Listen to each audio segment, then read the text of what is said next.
Hey guys, it's me and happy Sunday to everybody. This is going to be a little bit different because I've got some things I need to do and I actually feel okay right now. So I'm going to try to make my bed and do just a few little things and talk to you guys and try to update you. So you're not going to be able to see me the whole time. My bedroom is a mess. I'm just going to go ahead and tell y'all. Yeah. My husband's got a pack to go out of town tomorrow, so just bear with me. I'm going to put this right here. Okay, so I just wanted to kind of update everybody. So Thursday I had the appointment with the new UT, well she's not new, but with the UT Southwestern Neurosurgeon. She's not only part and head of the neurosurgery department at the J. Donald Brain Institute, but she is also a professor there. So she basically teaches neurosurgery as well. So I was referred to her by my neuro-oncologist because they said if anybody in this area can get a biopsy, it's Dr. Patel at UT Southwestern. So I go to my appointment and the appointment actually went a lot better than I thought.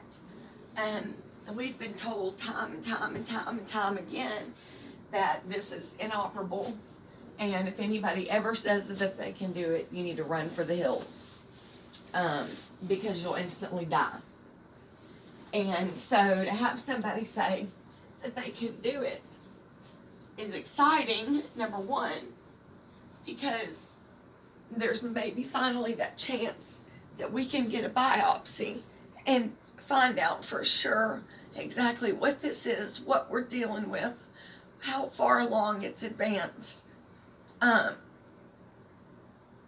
So we went and we talked to her, and she can safely do it. She's done it before. They're gonna have to do it via a craniotomy. She said that basically she would make, I'm going to try to show you, an incision from about right here down to about right here, and to expose this area, and they would open it up, remove and cut out a piece of my skull, remove the skull, expose the medulla, and then try to take the tiniest of tiniest, we're talking like not much bigger than the end of a ballpoint pen, sample, because that's about all she can take with it being that close to the medulla. I feel so fortunate because y'all know I've been looking for a second opinion. So I feel so fortunate to have found a surgeon that has said that they can do this and that they can do it in a couple of weeks, which is even scarier, that they could get me in that quick if I want to do it. But I just can't decide, y'all. I just don't know if I want to do it or not. It's so risky, and she warned me it's going to be extremely painful. The surgery itself is anywhere from about 3 to 5 hours. Even though I see a pain doctor now, she said that she's going to have to contact my pain doctor in advance to get an even better pain management plan set up for when I come home for surgery. And it just sucks because it's like I'm not going to be able to lay down on my back. I mean, how hard is that to come home from the hospital and to recover and not even be able to lay on your back?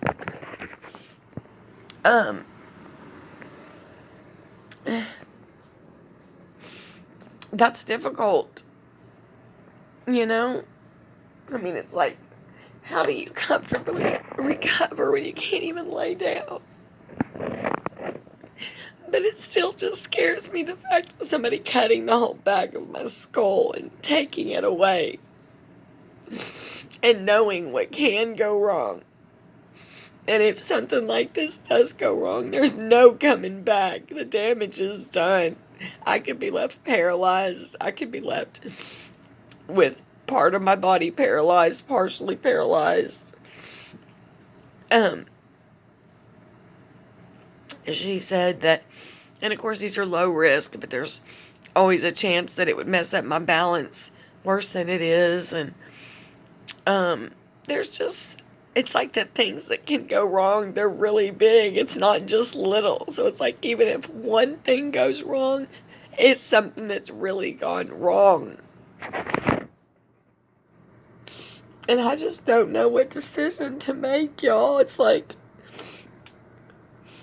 we have fought for almost 2 years since I was diagnosed to try to get an answer of 100% what this is. Because, you know, when they don't know, when it's considered inoperable, you know, that takes me out and makes me not available for things like stem cell therapy, immunotherapy, clinical trials, the Optune device.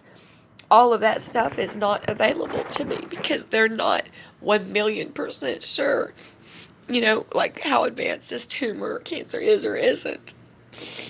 And so it's like we have fought for a second opinion and for a biopsy, but all along, but now that it's here, it's still so scary, and I just don't know if to do it or not. I don't want to do it and then regret it, or something go wrong, or me wake up like I have from other surgeries thinking that everything was going to be fine, and then I'm told Carri there were complications, and Carri this and Carri that, and we tried our best to do this, and I always wake up with surgeries going different and in so much pain that I should be in because things didn't go as planned, or there was a complication, or I was worse off than they thought.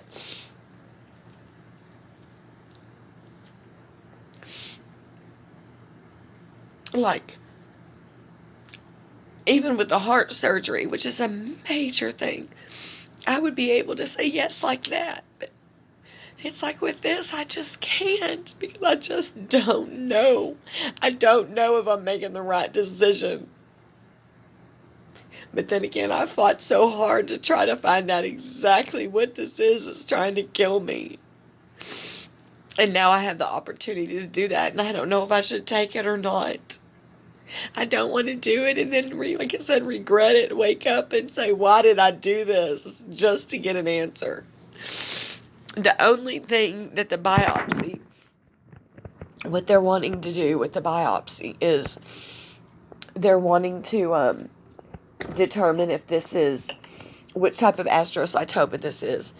If it's the pilocytic, which is the, quote, juvenile, which only kids have, usually, or if it's the adult astrocytoma, the pilocytic astrocytoma, or the adult, which is what they think. The adult is faster growing, which is what they think mine is, and the pilocytic is just a slower growing cancer and tumor.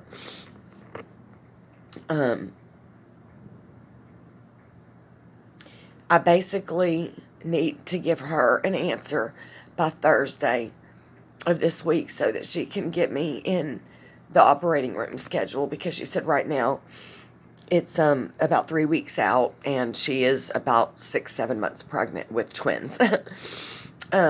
So she kind of would want to get me in, and then my husband is leaving in the morning. He was just out of town 2 weeks ago, and he's got to go back out of town tomorrow and Tuesday and Wednesday, and even though I have to make this decision by myself, whether he's here or not, it's just still easier when he's here.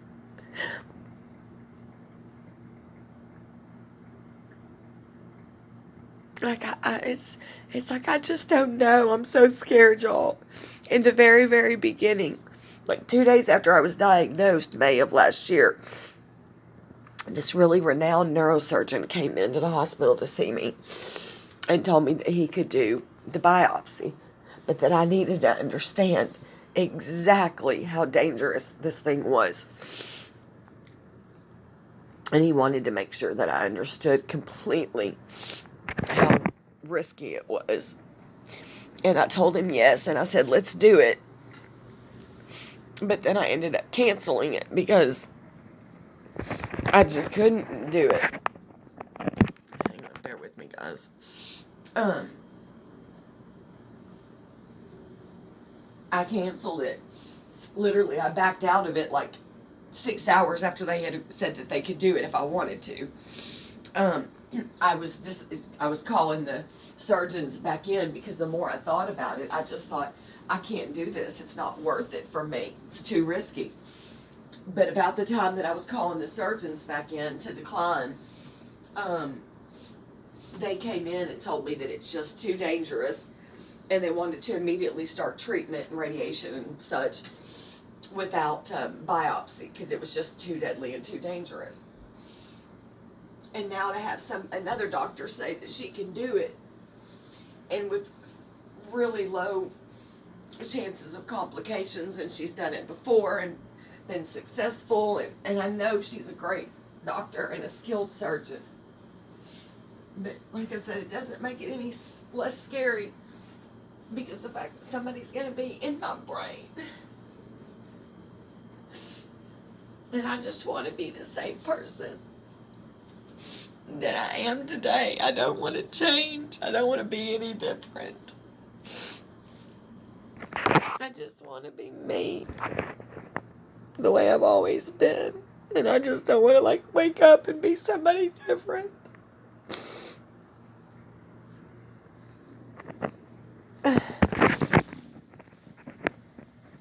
So, I'm going to try to get out and go to one of my cancer groups while my husband's out of town and go visit a really good friend of mine from the cancer camp. And, just kind of talk to her and just, be with some of my cancer people to help maybe kind of, I don't know. I know nobody can make this decision but me and my husband and my kids and my mom, and everybody has said we support you 100% no matter what decision you make. And I know that they do, but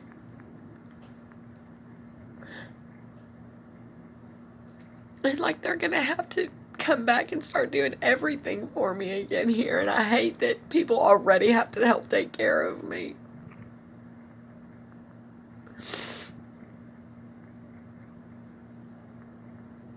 I just want this all over with. I just want it all over with. So that's basically where things sit now. I just have to make a decision of, brain surgery or not. So, but, oh, goodness gracious.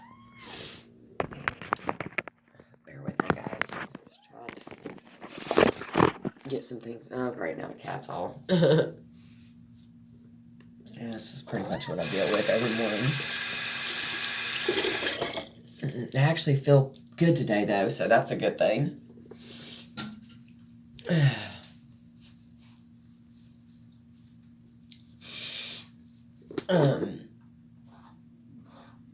Trying to look semi-presentable. I've been in bed sick the past couple of days. And I'm gonna have a good day today, and hopefully my husband and I can get out and do a little something today. Well, I feel decent anyways. I just don't want to overdo it, though. I'll have a little bit of energy for when. Come on, Mug. This little spoiled brat. There he is. Look at that brat cat. Look at that brat kitty.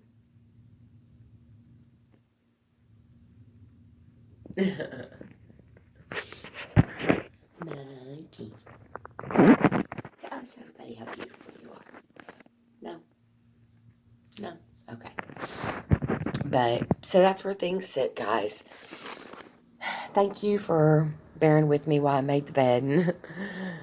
My room being a wreck. But, I love you guys as always. And thank you guys so much for all the comments and just for sticking in here with me. And it just helps me knowing that somebody's there. And even if I don't talk to y'all directly, I still know that you're there. And I appreciate that so much. If y'all know anybody that's been through this or had a craniotomy, even if it's not back here where mine is, most people's are up here. You know, so it's like you can go home and lay down, but no, not me. I'm going to have my whole back and my skull removed.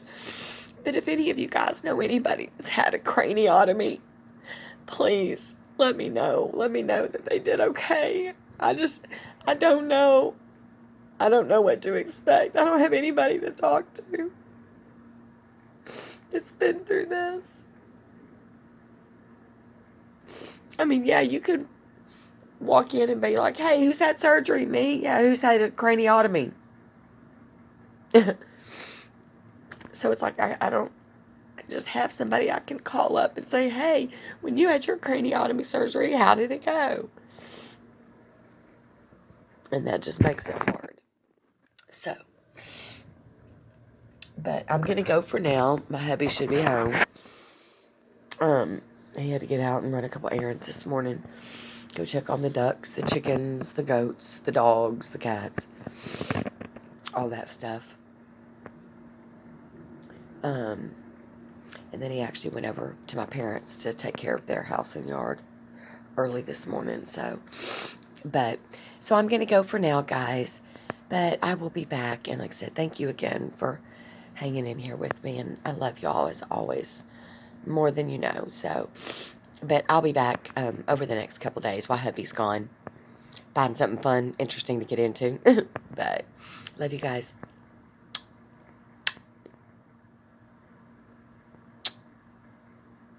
I love you. Always and always. Don't ever forget it.